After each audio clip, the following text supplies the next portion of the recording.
नमस्कार दोस्तों, स्वागत है आपका अपने YouTube channel union study point पर। हम आपके लिए लेके आए हैं 9th to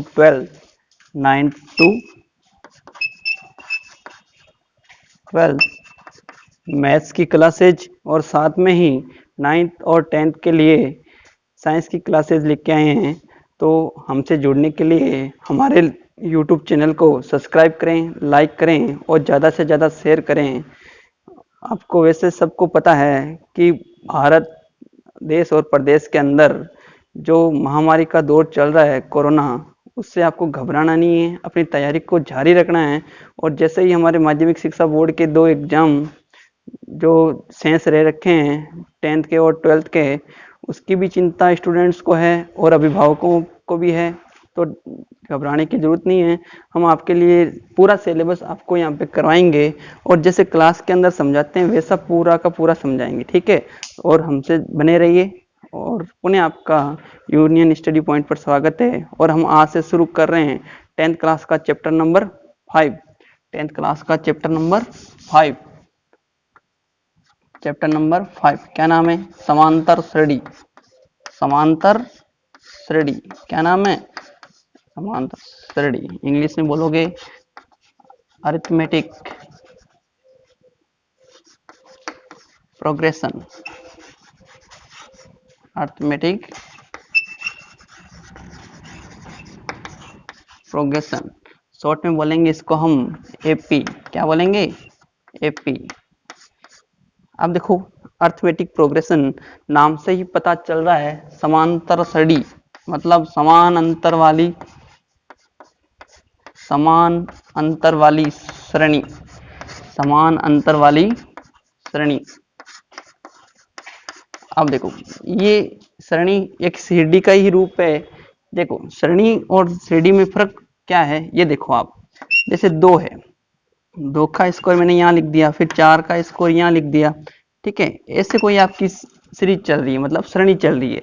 और अगर मैं यूँ लिखता हूँ 2 4 6 8 डॉट डॉट डॉट, ऐसे लिखता हूँ। देखो, ये दोनों ही क्या है? सीरीज है। दोनों ही क्या है? श्रेणी है, ठीक है। अब देखो यहाँ पे क्या हो रहा है, 2 का स्क्वायर यहाँ पे लिखा मैंने, फिर 4 का स्क्वायर 16, फिर 16 का स्क्वायर, ऐसे आता। और मैंने यहाँ पे क्या किया है, अब यहाँ पे देखो +2 +2 +2, सभी जगह अंतर क्या है? समान है, 2 का अंतर है। इसलिए ये क्या कहलाएगी? हमारी एपी कहलाएगी। क्या कहलाएगी? एपी, समांतर श्रेणी कहलाएगी। समझ गए दोस्तों? समांतर श्रेणी का मतलब समान अंतर वाली श्रेणी। समान अंतर वाली श्रेणी। और हमने माना, क्या माना हमने? एक समांतर श्रेणी, क्या नाम दिया उसका? A1 A2 A3 dot dot dot dot कहाँ तक? AN तक। अब शुरुआत कहाँ से? A1 से। A1 क्या हो गया हमारा? प्रथम। क्या हो गया? प्रथम पद। और प्रथम पद को हम हमेशा लिखेंगे A से। और AN हमारा क्या है? अंतिम पद। क्या है? अंतिम पद। इसको बोलते हैं लास्ट टर्म। Last term. इसको AN से भी लिखते हैं, और कहीं कहीं पढ़ा होगा आपने TN से भी लिखा हुआ मिलेगा। और इसको किससे लिख सकते हैं? L से भी लिख सकते हैं। अगर मेरे को दूसरा पद चाहिए, क्या चाहिए? दूसरा पद, तो इसका जो अंतर है उसको बोलते हैं कॉमन डिफरेंस। क्या बोलते हैं? कॉमन डिफरेंस, या होगा सार्वय अंतर। सार्वय अंतर D, उसको लिखेंगे हम सार्वय अंतर। किसे लिखेंगे?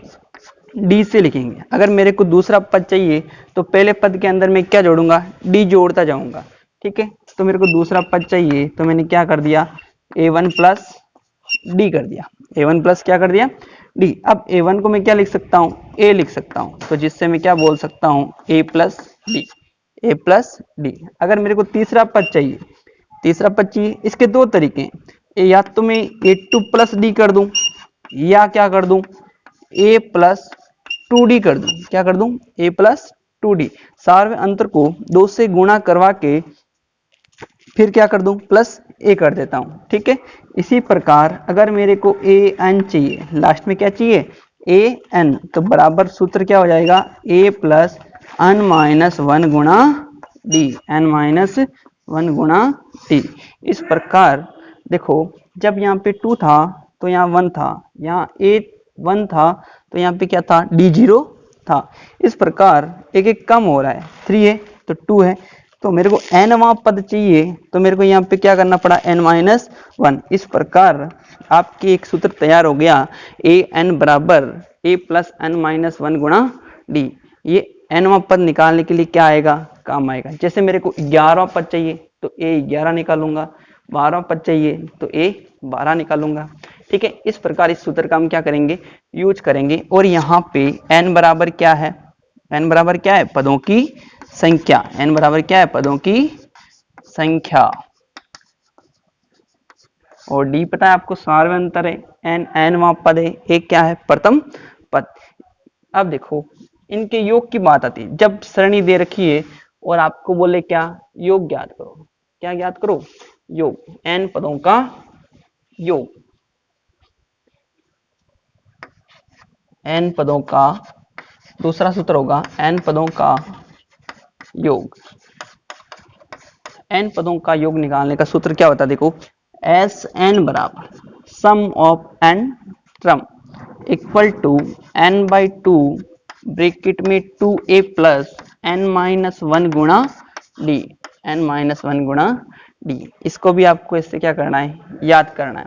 क्या होता है, एस एन बराबर n बाई 2 गुणा 2a प्लस n-1 गुणा डी।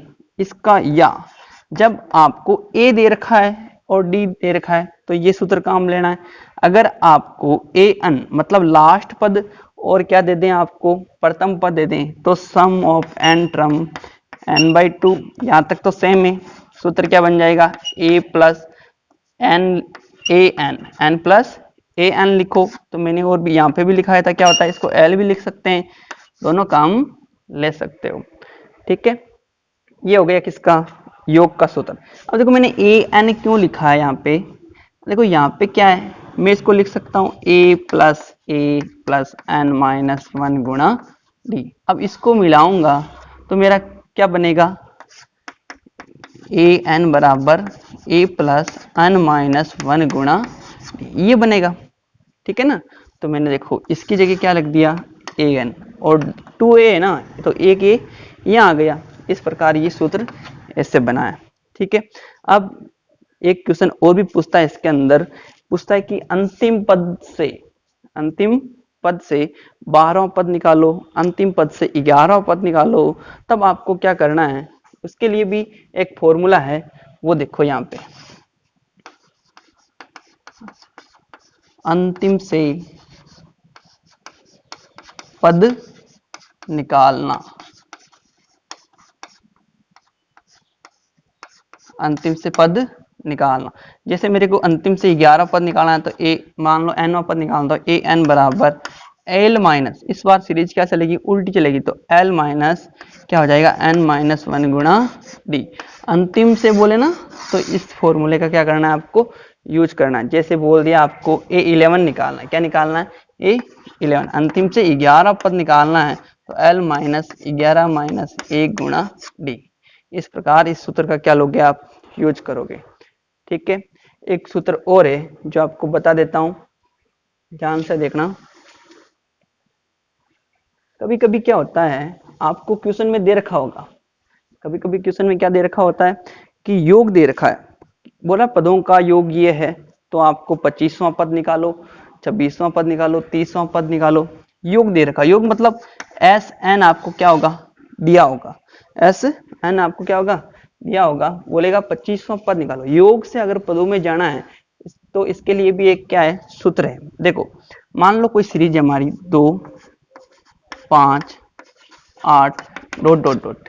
ठीक है, अगर मैं पहले पद का योग पूछूं, पहले पद का क्या पूछूं, योग पूछूं, तो योग को किस लिखते हैं, एस से। पहले पद का एन की जगह क्या लिखना है, 1।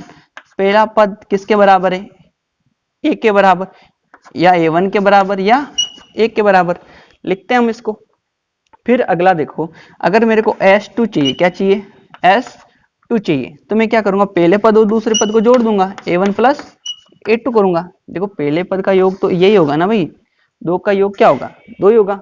फिर दो पदों का योग पूछूं तो क्या करोगे, इन दोनों को जोड़ोगे, 2 + 5 करोगे तो कितना आया आपका, 7 आया, आया ना।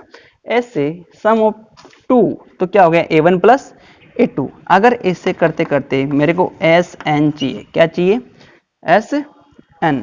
Sn अब देखो एक चीज यहाँ पे भी देखना वापस कि S2 बराबर, अब a1 की जगह क्या रख सकता हूं मैं, S1 रख सकता हूं, S1, और a2 की जगह a2 पड़ा है, ठीक है। अब देखो यहाँ पे ये क्या है, प्लस में इधर आके माइनस में, तो a2 बराबर ये इधर आएगा तो S2 - S1।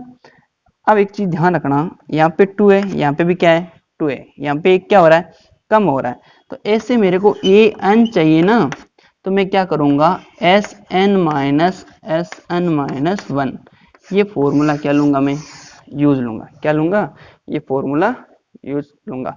जितने भी सूत्र थे मैंने आपके सामने रखे, ठीक है। जैसे जैसे इन सूत्रों का यूज होगा हम इनका जिक्र वहां पे वापस करेंगे, इसलिए सारे सूत्र मैंने एक जगह करवा दिए हैं और इनको आपको ध्यान में रखना है कि भाई कौन सा सूत्र कब यूज लेना है और क्या करना है। इस प्रकार हम इस चैप्टर को बहुत ही इजी ढंग से सोल्व कर पाएंगे और बोर्ड एग्जाम के अंदर ये आपका चैप्टर है जो मैक्सिमम मार्क्स 3 है, कितना है, 3 नंबर का इसमें से क्वेश्चन आता है, ठीक है। और अगर हम रोड सेफ्टी की बात करें उसमें भी क्या आता है, समांतर श्रेणी के क्वेश्चन आते हैं, किसके आते हैं, समांतर श्रेणी के। अगर वो भी इसमें से आ जाए तो ये चैप्टर लगभग 5 नंबर का है, सबसे इजी है और आराम से सोल्व कर सकते हो। और कोई भी दिक्कत आए तो आप मेरे को कमेंट में बताएं, और आपसे पुनः निवेदन करूंगा कि हमारे चैनल को ज्यादा से ज्यादा सब्सक्राइब करें, हमसे जुड़ें, लाइक करें, शेयर करें, और जितने भी क्लासमेट हैं आपके उन तक शेयर करें और हमारी बात पहुंचाएं। धन्यवाद।